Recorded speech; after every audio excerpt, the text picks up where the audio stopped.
Do you use the middle of your stove? I do. I do. Especially when I gotta make multiple sandwiches and I don't want to clean anything. I definitely do. And yep, we're getting ready to make some grilled ham and cheese sandwiches.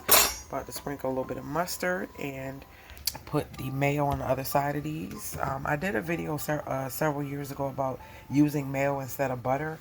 But yeah, I use the middle because I want to do multiple things at one time.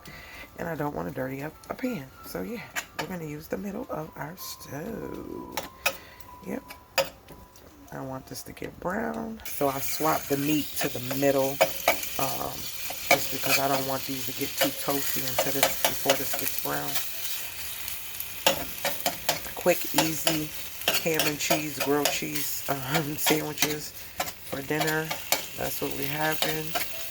Yep. Just a little bit of this on there. Sip. Alright, got the mayo on those.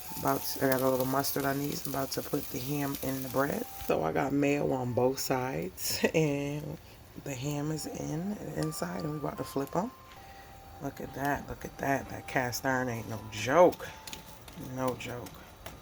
And y'all, this is mayo, not butter. Mayo. If you've been rocking and you're OG, you've seen me do my grilled cheese with the mayo before, and a lot of you were like, oh my gosh, I gotta try it. It's cheaper. Butter is expensive these days. So yeah, try mayo. This is what we're having. And these are just bits of ham that stuck to the griddle that's on the thing, but no biggie. That's our dinner. Something quick and easy because mama ain't cooking today. All right? Later, gators.